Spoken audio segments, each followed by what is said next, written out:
é Médico de Homens e de Alma, da Taylor Caldwell. Então, é um livro de 750 páginas, que, para ler, você tem que levar pelo menos 2 meses, para poder ir absorvendo tudo aquilo que ele traz. E é muito interessante falar disso. Caminhante de Emaús, como foi cantado, ele diz que há 2000 anos ainda estamos no caminho. E, coincidentemente, os espíritos não fazem nada que não esteja no roteiro. Caiu uma página de Paulo nos chamando à responsabilidade. E eu venho com uma camisa que diz, tudo passa. E nós estamos num momento que realmente nós vivemos uma expectativa muito grande do que está pela frente.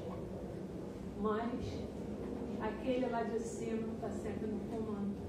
Então a gente precisa realmente nos harmonizar os pensamentos, para que condensemos esses pensamentos bons, para que possa chover luzes sobre o planeta Terra.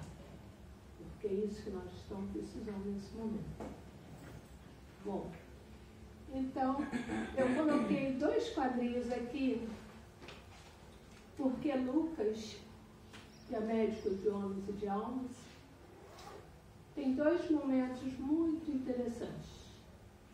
Primeiro é o nascimento do nosso Mestre Jesus. E aqui é Lucas como pintor, porque foi ele quem retratou Maria pela primeira vez em tela.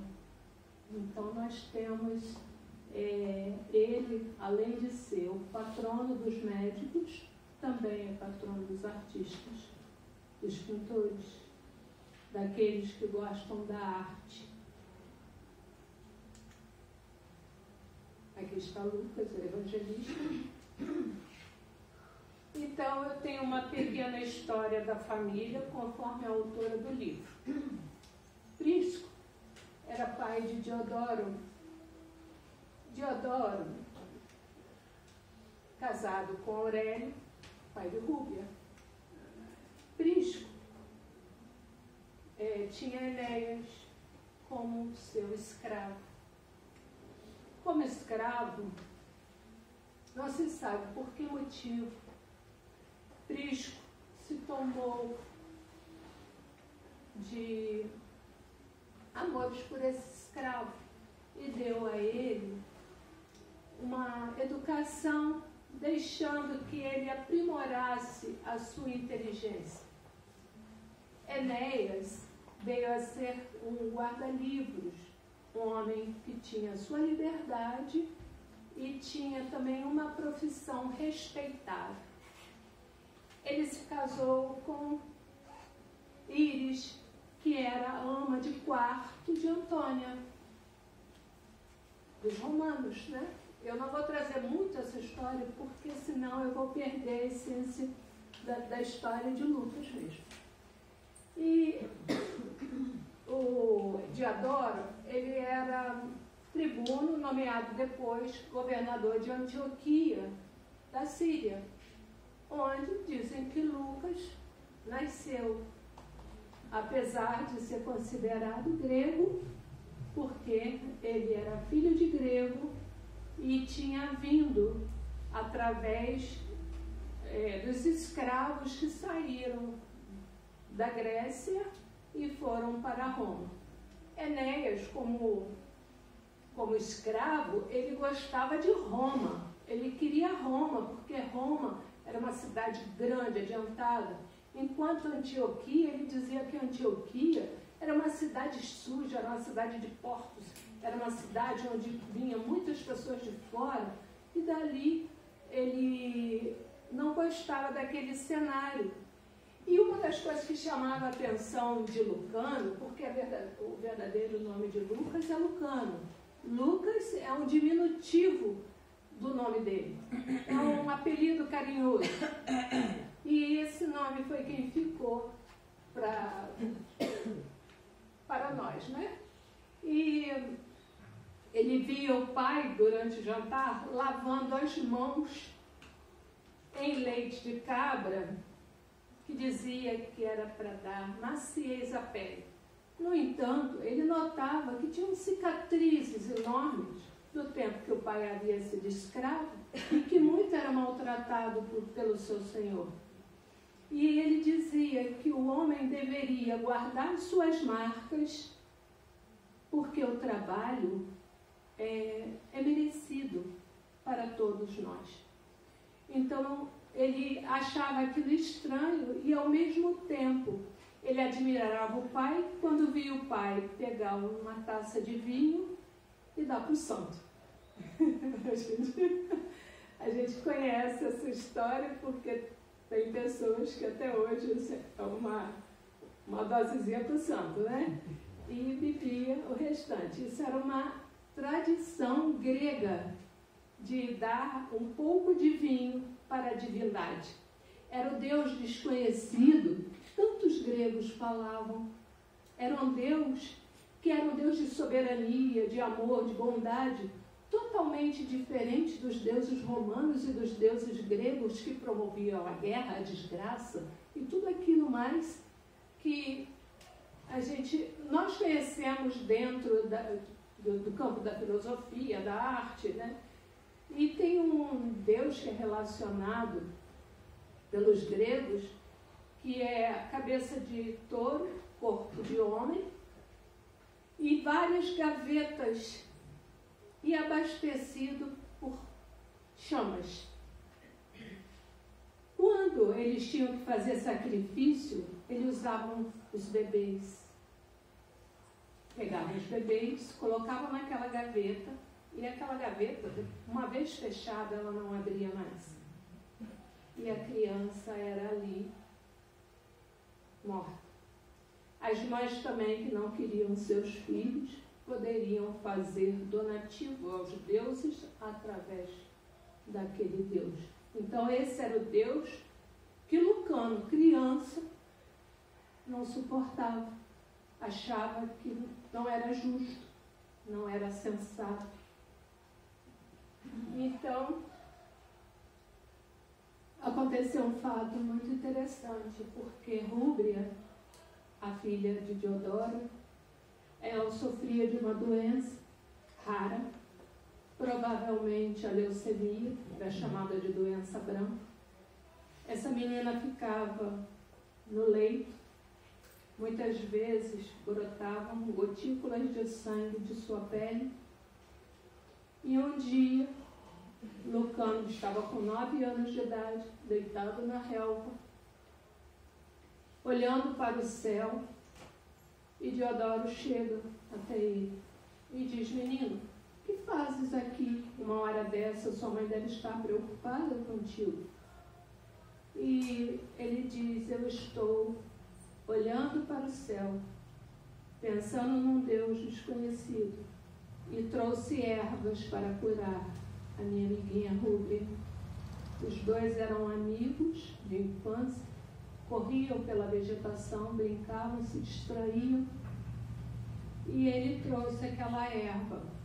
E o Diodoro, né, pegou aquela erva, colocou no alforje e falou: vamos que eu vou levar você para sua casa. E foi até a casa dos pais de Lucano, e lá chegando ele encontra o pai e a mãe de Lucano. Reconhece o Enéas, porque diz assim: eu não lembrava que eu tinha um escravo que vivia aqui. De tão ineficiente que não existia, né, uma pessoa ali na frente, era ignorado completamente.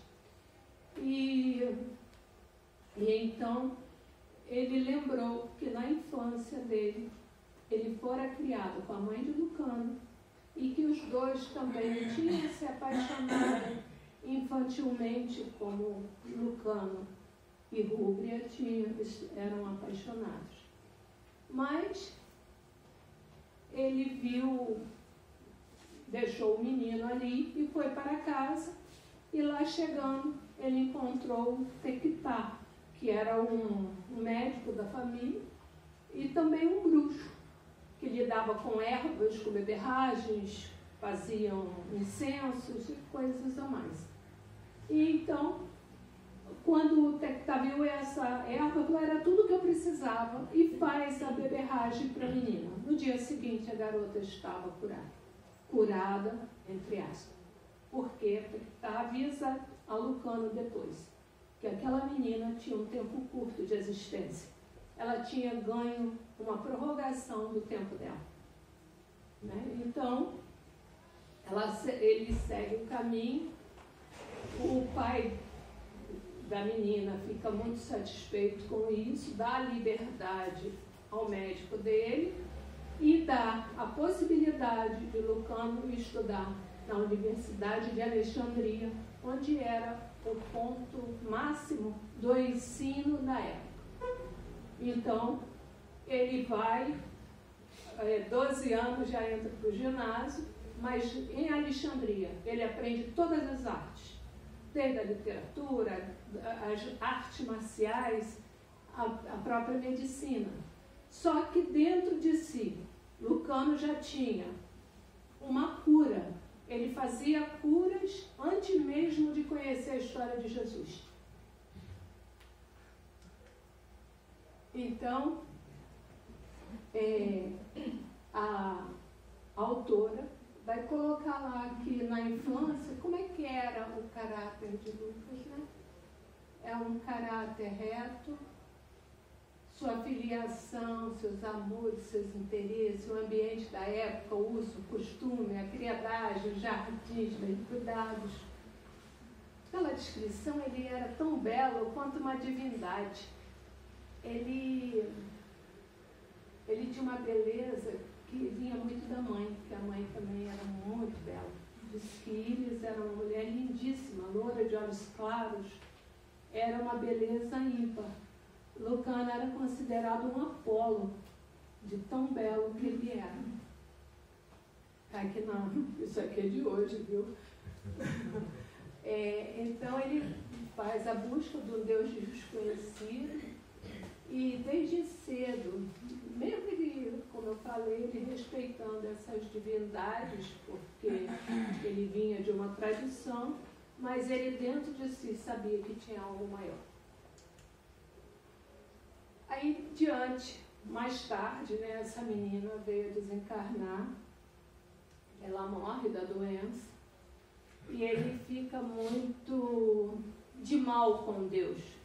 Morre seu pai, morre seu padrasto, e que Diodoro vem a ser depois, seu padrasto. E ele sai pelo mundo. E ele diz que a medicina dele não era para os ricos, era para os infelizes, os pobres, os desvalidos. Então ele sabia por onde começar. Era como se Lucano tivesse dentro dele aquele conhecimento anterior que nós trazemos de existências anteriores. Ele trazia a sabedoria das ervas que os gregos, os hindus, todo o povo anterior que a gente vê no livro Evolução em Dois Mundos, não é? A Caminho da Luz. Muito obrigada, enciclopédia. A Caminho da Luz, ele vem mostrando, né, a passagem por todos esses povos, e a gente traz dentro de nós esses resquícios, né, da evolução. E Lucas trazia muito isso dentro dele. Então, a caminhada de Lucas pelo Deus desconhecido cheia de dúvida, de questionamento, e sua vida parecia conduzi-lo para a luz. Quando finalmente encontra e acontece a conversão, caiu um ó. Descreve a política de Roma, suas orgias, os prazeres luxuriosos, os ricos palácios, os poderes dos Césares, a opressão do povo. Ele conhece isso tudo e nunca se deixou envolver por eles. Ele foi seduzido por mulheres, ele foi seduzido pelos Césares, por Pilatos, por todos esses que nós conhecemos da história. Ele esteve junto, mas ele queria mesmo, era o povo. na sua frente. Então, nas idas de Lucas a Roma, a fim de concluir seus estudos de medicina, diz no livro que provavelmente Lucas e Paulo estudaram juntos em Alexandria. Eles já tinham uma amizade anterior ao encontrar-se depois, vendo Paulo totalmente convertido à doutrina de Jesus. A essa luz que faz mudar Saulo para Paulo de uma forma totalmente diferente. Saulo, aquele que mandava matar, decapitar, em nome de um Deus que ele acreditava, já não existia mais. Era um Paulo totalmente diferente, escrevendo para nós todas as cartas que chegaram ao nosso conhecimento, porque sem elas realmente nós não teríamos um evangelho como nós temos, da forma que é feito.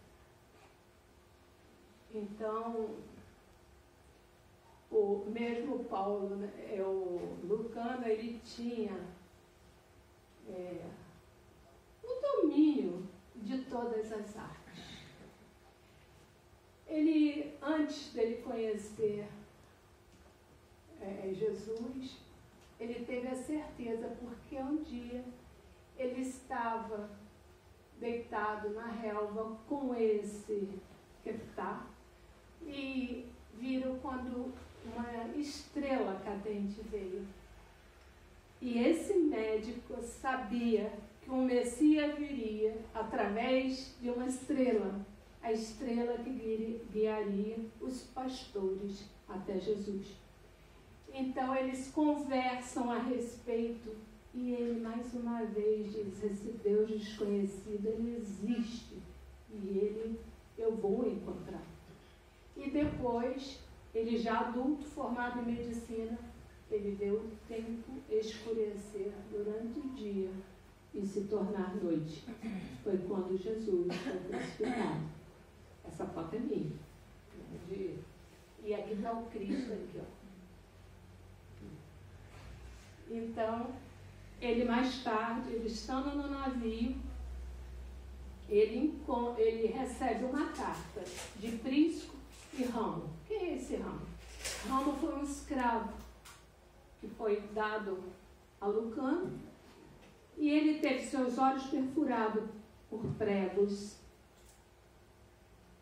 E Lucano, ele não conformava-se com aquela brutalidade e briga por seu escravo. Cuida dos olhos desse escravo. Esse escravo, além de ficar cego, ele era mudo. Mas Lucano fez as ataduras, cuidou dos seus olhos, e o romano dizia para ele: mas por que você está tão preocupado com este escravo? Escravo você tem uns montes. Ele disse: mas eu quero que ele não é meu escravo. Eu quero que ele tenha, quem fez isso, pague pelo que fez, porque foi uma brutalidade. E ele, quando tira a venda dos olhos do escravo, o escravo enxergava. Então, ele não entende o que tinha acontecido, mas ele tinha feito já a cura naquele quem ele brigava, porque é aquele que ele foi em prol do desvalido. Então é uma das curas que ele faz. E Prisco é seu irmão, e manda uma carta extensa falando das coisas, das curas de Jesus, de tudo aquilo que Jesus fazia. E ele fica encantado em saber que também Ramo tinha se encontrado com Jesus. E Jesus, ao impor sua mão para ele, sente que algo se move em sua garganta. E ele consegue falar pela primeira vez. Então, é uma cena muito bonita, que só Lucas com sua narrativa brilhante, é capaz de fazer. Então, as primeiras referências são encontradas em uma epístola de Filemon, que Paulo de Tarso faz, no versículo 24. Nesse momento, Paulo estava preso em Roma, e foi quando mais Paulo produziu, foi na prisão, 2 anos preso, aguardando o julgamento, porque pelos judeus já tinham matado ele há muito tempo, várias vezes fizeram a tentativa. Aos Colossenses, capítulo 4, versículo 14, Paulo chama ele de médico amado. E na segunda epístola a Timóteo. E isso aqui aconteceu em Roma em 62. Está em Atos, que é um livro que foi feito por Lucas, que é a continuação do evangelho dele. Mas quem lê Atos dos Apóstolos vai ver que é o livro dos médiuns. Porque todo o relato tendo em Atos dos Apóstolos, nós vemos a presença dos Espíritos iluminando a mente daqueles que falam. O Evangelho de Lucas, aqui nós falamos do Evangelho sinótico, né? Por que eu trago isso? Porque muitas das vezes a gente escuta falar, mas não sabe a que se refere. Então, todos os meus estudos eu estou tentando trazer bem para água e açúcar, para a gente poder entender, né, aquilo que a gente está lendo. E o que quer dizer esses evangelhos sinóticos? Foram 4 evangelhos: Marcos, Mateus, Lucas e João. E eles falam do mesmo assunto, mas só Lucas tem detalhes que eles não falam. Lucas fala de uma forma que harmoniza, que dá sentido, que dá valor àquilo que ele está falando pela... como é que eu digo? A palavra dele, rebuscada. Era um homem muito culto, então ele trazia isso, coisas que os outros evangelistas não conseguiram. Por que chamamos evangelista? Porque os 4 fizeram o evangelho. Os outros são apóstolos. Né? Dos apóstolos tem os discípulos. Hoje nós somos os discípulos ouvindo a palavra do Cristo e fazendo a propagação daquilo que nós aprendemos. Então, Lucas, ele escreveu para os gentios, não judeus, e enfatizava a misericórdia de Deus através da salvação de Jesus. Então ele vinha trazendo para quem? Para os pobres, para os humildes de coração, aqueles que sofriam, porque eles eram perseguidos por todos os lados. Mateus, ele escreve para o público judeu para mostrar que Jesus cumpriu as profecias. Ele vai aonde? Aos profetas, vai a Isaías, vai a todos, vai a Moisés, até chegar ao tempo de Jesus. E isso é muito bem descrito em Atos dos Apóstolos, porque ele faz uma cronologia do Evangelho, das Escrituras. Ele faz um caminhar diferente para todos os lugares. O Marcos, né, ele vai para aqueles que não foram evangelizados. E dizem que Marcos foi secretário de Pedro, porque Pedro, como pescador, ele não tinha escrita. Então, dizem que esse evangelho é de Pedro. Quer dizer, foi harmonizado por Marcos.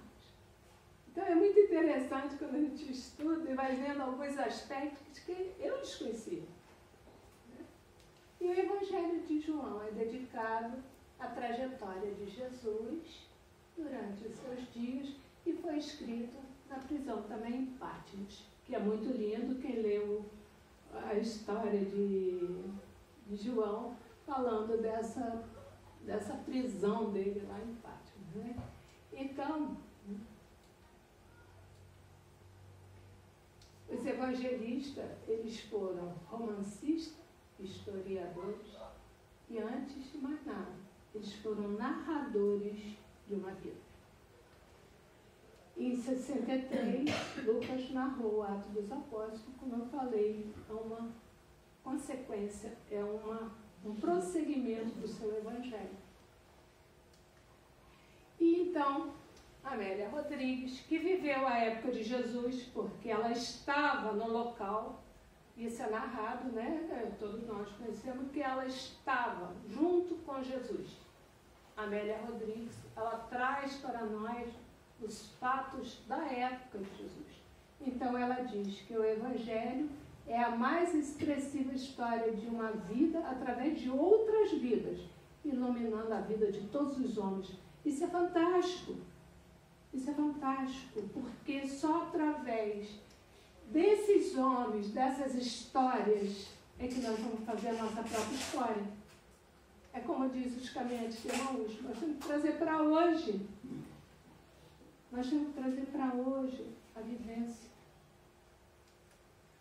E o Evangelho foi escrito com grego correto, cheio de vocábulos, contempla a história de Jesus criança, com 18 parábolas, né?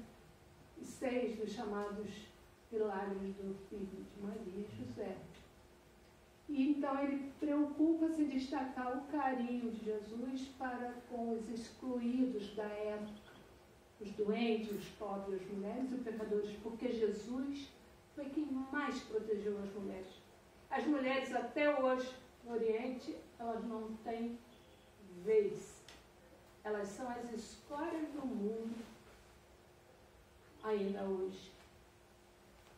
Elas são maltratadas de todas as formas. E Jesus nunca excluiu e trouxe para junto de si as mulheres.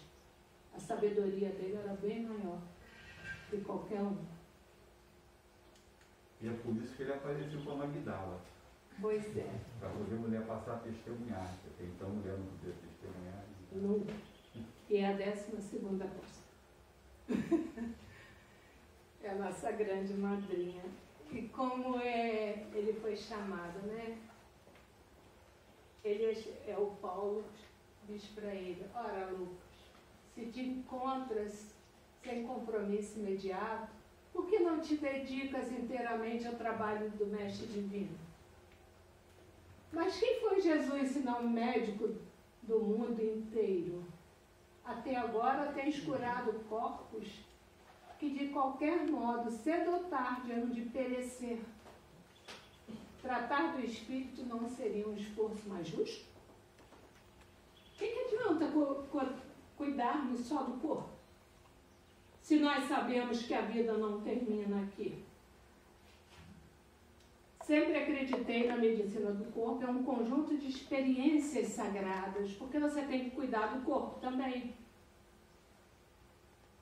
De que o homem não poderá prescindir até que se resolva a fazer uma experiência divina e imutável da cura espiritual. Então, está em Paulo, Estevão, na página 360. Quem quiser pode ir lá comprovar o jeito que ele é chamado. E nós temos que ver que isso aqui só vai acontecer quando nós fizermos o caminho para dentro de nós. Conhece-te a ti mesmo. 919.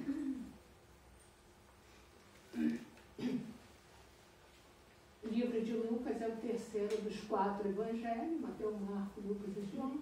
Tem 24 capítulos, 24 parábolas, 21 milagres, 151 versículos. Aqui, eu já dei uma pincelada, né? Ele pesquisou os passos de Jesus e ficou admirado quando escreveu o seu evangelho. Presenciou o poder de Deus e viu os milagres e sinais dele. Viu pessoas ressuscitadas, curadas, sendo liberto das almas sofridas e, por fim, acabou sendo doutor, tanto do corpo quanto da alma. E é interessante porque só Lucas vai descrever os milagres, porque Lucas não presenciou nada com Jesus, mas ele esteve com pessoas importantes na vida de Jesus. Maria, e ele esteve com todos os apóstolos. Falam que ele tenha sido um dos 70 da Galileia. Mas aí eu fiquei questionando em questão de cronologia e não batia para mim. Então eu fico com essa indagação e talvez um dia chegue esse momento. Né? Então, ele faz as parábolas, que eu fiz até a palestra sobre as parábolas aqui, falei a respeito. Ele divide o Evangelho em 3 fases. A primeira, quando anuncia Jesus, e termina com João Batista, que é o batismo. Batismo pela água. A segunda fase, que é o ministério terrestre de Jesus, que vai falar da passagem dele conosco. E a terceira parte, que é a ressurreição, porque ele vai falar divinamente sobre isso. Todos os escritos são baseados nas narrativas orais e que alguém foi contando.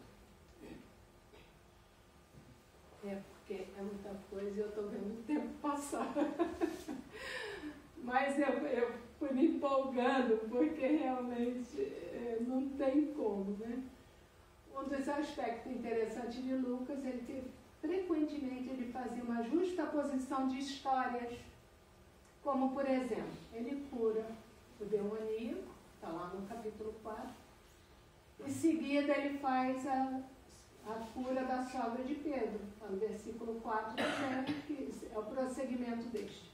O escravo do centurião, que é curado, aí ele fala da viúva, do filho da viúva Naim.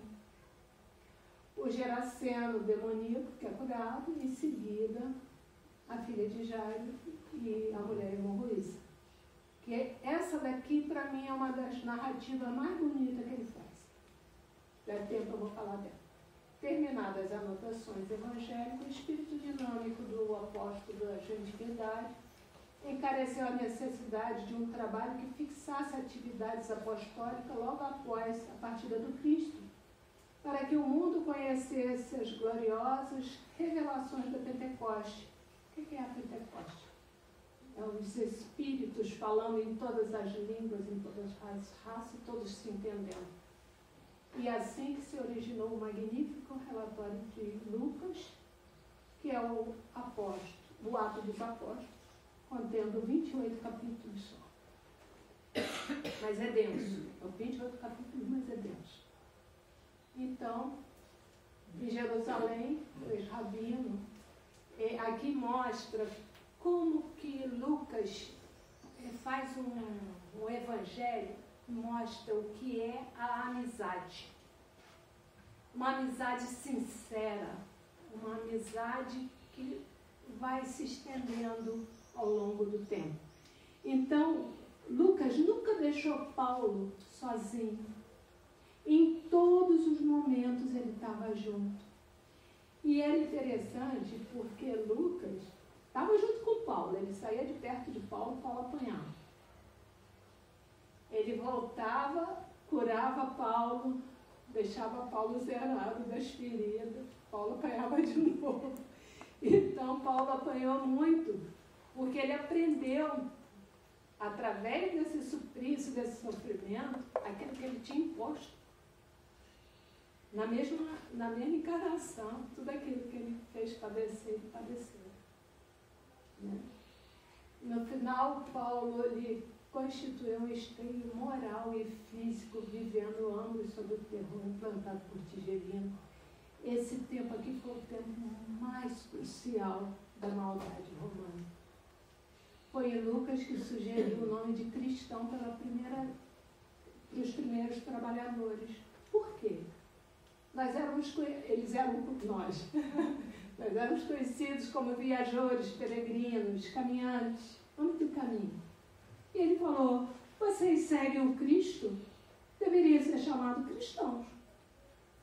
E realmente é o que se constitui até hoje. Somos cristãos. Seja cristão evangélico, cristão espírita, cristão de outras religiões, todos cristãos, aqueles que seguem o Cristo. Então, essa é a primeira ele escreve uma carta a Teófilo, que me parece que Teófilo era um grande amigo dele, que tinha uma importância financeira grande, que poderia ajudar a propagar esse evangelho. Eu não vou ler ele todo, porque ele é enorme. Ele vai do capítulo 1 ao 80, o versículo de 1 a 80. Então, é um capítulo muito grande, no qual Teófilo, ele narra toda a trajetória de Jesus. E ele vai falar sobre o nascimento de Jesus. É um momento lindo desse livro, quando Lucas vai à casa de Maria. Uma casinha simples em Éfeso. Tinha uma escada. Lucas chega à porta e bate. Não aparece ninguém. Ele insiste. E lá de baixo vem Maria, com o manto. Estava cuidando das roupas. E ela, quando olha para Lucas, ela parece que já o conhecia de longas datas. Diz a autora do livro que Lucas havia nova, com a idade que tinha. Nova, com a idade que tinha. Espiritualmente, Lucas viu Maria de todas as formas, como se ele convivesse com ela toda a vida. E esse é um relato porque nós não temos, assim dizer, que Lucas tenha vindo depois como outro personagem, como a gente sabe que Paulo veio, como Magdala veio, né? E outros vieram. Lucas não, nós não sabemos. Pouco sabemos sobre Lucas, por isso foi meu interesse em saber mais dele. Eu estou pensando, propagando para depois fazer de texto. Então ele vai falando, né, que vem aqui, fala de Zacarias e da esposa Isabel, todos idosos, os dois idosos não teriam filhos. E Zacarias vai até a sinagoga fazer algo e o anjo anuncia que ele vai ser pai. E ele diz, impossível, minha mulher já é velha, eu sou velho, como é que nós vamos procriar, né? Eu fico imaginando o que era a velhice, porque uma mulher de 30 era velha. Hoje eu estou com 70, eu não me acho velha. Então eu acho assim, como, né, que mudou os tempos. Então, Zacarias, para não contar a ninguém, porque ele duvida do anjo, ele fica mudo, então ele não pode contar. E Isabel fica grávida. E Maria, na casa dela, vem a saber, por um anjo, que ela estaria gestante, teria que encontrar com José, e ela foge e vai até a casa de Isabel. E lá, quando ela chega, Isabel já estava com 6 meses de gestação, e João sacode no ventre dela como se reconhecesse as energias que existem ali. Então, eu vou pular esse texto para a gente poder pegar mais um pouquinho, depois eu deixo até o trabalho aí, se vocês quiserem. Então, vou narrando toda a trajetória de Jesus. Lucas tem um carinho especial em falar das mulheres. E Maria, ele falou da gestação, das emoções, da expectativa como mãe, como mulher que aguarda seu filho. Ele não fala simplesmente da mãe de Jesus, como é falado nos outros evangelhos. Magdala, no capítulo 8, ele fala da dedicação dessa seguidora de Jesus, porque ela larga tudo para seguir. Joana de Cusco foi curada por Jesus e apoia depois seus discípulos e Jesus nas suas viagens. A mulher que sangra, que sofria de preconceito, exclusão, cita o esforço de chegar perto de Jesus e quando Jesus diz para ela, segue em paz, porque tua fé te curou. Isso veio direto de Pedro, porque Jesus pergunta, quem tocou em minhas vestes? no meio de uma multidão que se exprimia, como é que iria saber quem é que tocou? E Pedro ri. Então essa narrativa, só Pedro podia estar narrando para Lucas, porque foi com ele. Ele diz, como é que eu ia saber quem tocou?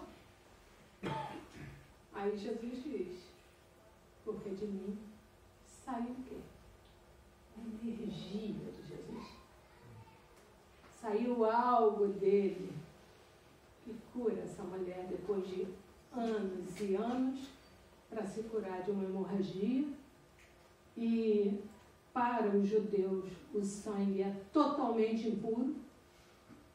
Onde ela sentava, ninguém poderia sentar. Dentro de sua casa ela era excluída.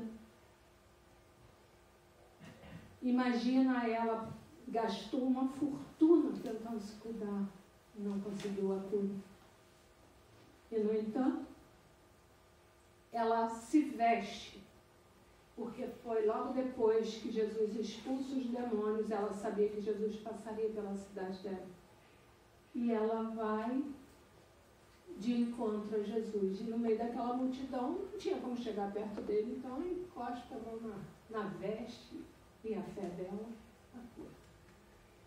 Então, essa é a parte final do trabalho que vai me ajudar, né? Sim, para mim é uma luz. Então, tira a máscara, por favor. Naquele mesmo dia, 2 dos discípulos de Jesus iam a caminho da aldeia de Emaús, que ficava a uns 11 quilômetros de distância de Jerusalém, e comentavam entre si tudo o que acontecia. De repente, Jesus apareceu e juntou-se a eles, caminhando ao seu lado. Mas os seus olhos estavam impossibilitados de o reconhecer. O que é que vão aí a discutir pelo caminho? Perguntou-lhes. E eles pararam de caminhar e estavam tristes. Um deles, Cleófas, respondeu: deve ser a única pessoa em toda a cidade de Jerusalém que não sabe das terríveis coisas que ali sucederam nesses últimos dias. Que coisas? Perguntou Jesus. Eles retorquiram: o que aconteceu a Jesus de Nazaré, um profeta de Deus que fez milagres poderosos. Era um grande ensinador e altamente considerado tanto por Deus como pelos homens. Mas os principais sacerdotes e os nossos líderes prenderam-no e entregaram-no ao governador romano para ser condenado à morte e crucificaram-no. E nós pensávamos que ele era o Cristo que vinha para resgatar Israel. Além disso, o que aconteceu há 3 dias? Umas mulheres de nosso grupo, dos seus discípulos, foram de manhã cedo ao túmulo, onde ele foi colocado, e regressaram com a notícia de que o seu corpo desaparecera, e de que tinham visto lá uns anjos que lhes disseram que Jesus se encontrava vivo. Alguns dos nossos homens foram a correr ver o que teria passado, e não há dúvida de que o corpo de Jesus desapareceu, tal como as mulheres contaram. Então Jesus disse-lhes: vocês não estão a ser sensatos, e assim tão difícil crer em tudo que os profetas escreveram nas Escrituras. Não foi claramente predito por eles que o Cristo teria de sofrer todas essas coisas antes de entrar na sua glória? E fez-lhes compreender as Escrituras, começando com os livros de Moisés e dos profetas, explicando o que esses textos diziam a seu respeito. Entretanto, aproximavam-se da localidade para onde iam. Jesus parecia querer prosseguir no caminho, mas pediram-lhe que ficasse com eles, porque se estava a fazer tarde, e ele acedeu. Quando se sentaram para comer, ele pediu a bênção de Deus sobre o alimento, e pegando um pequeno pão, partiu e distribuiu por eles. Foi então que, de repente, os seus olhos se abriram e o reconheceram, e naquele preciso momento, ele desapareceu. Começaram, pois, a lembrar-se de como seus corações se tinham animado, enquanto lhes falava, explicando-lhe as Escrituras pela estrada fora. Levantaram-se nesse momento e voltaram a Jerusalém, para se encontrarem com os 11 discípulos, e os companheiros desses que os receberam com essas palavras: não há dúvida de que o Senhor ressuscitou. Apareceu a Simão. Os dois irmãos contaram como Jesus lhe aparecera também, enquanto seguiam pela estrada, e como o tinham reconhecido quando partiu o pão. Essa é uma das histórias lindas que nós temos que reconhecer que Lucas contou com uma sabedoria enorme. E Jesus estava ali, caminhando do lado deles, e eles não viram, não perceberam. E hoje nós ainda estamos assim. Dificilmente nós enxergamos que Ele está do nosso lado o tempo todo. Ele se faz presente através dos seus mandatários, através dos nossos anjos guardiões que estão conosco o tempo inteiro. E nós deixamos o tempo passar, dando desculpas, prorrogando, deixando para depois aquilo que nós podemos fazer ainda nessa encarnação. Porque eu escuto muito das pessoas dizendo: vou deixar para a próxima. Será que vamos ter a oportunidade de nascermos novamente num país como esse, com a liberdade que nós temos de expressão, com a liberdade de escolha de religião, com a escolha de partido que queremos seguir? Ou vamos nascer lá no Oriente e usar burca, sermos proibidas de sair de casa? Quando que os homens vão assumir a parte deles? Porque a grande maioria das casas espíritas que nós frequentamos são mulheres. Dificilmente nós vemos os homens procurarem um trabalho voluntário. É claro que aqui a gente tem bastante, mas a gente precisa, né, olhar um pouquinho mais para isso. Por isso é que a maioria dos homens são resgatados por suas mulheres no plano espiritual. Estão perdendo tempo. Então, nós precisamos fazer o que Jesus falou, seguir o que Jesus seguiu e ver que por ele nós poderíamos ser muito mais felizes. Também que o Lucas era homem, depois dessa fala. Provavelmente, porque se ele fosse mulher, ele não seria ouvido. Hoje, eu tenho certeza, porque me chamam de sargento, até a pose aqui, agora que eu dei por mim. Estou como centurião, eu tenho uma postura muito masculina. Porque realmente, às vezes, a gente tem que impor como mulher, mas usando uma postura masculina, infelizmente. Então, bom dia para todos. Antes de você terminar, eu queria falar uma coisa que você me tirou a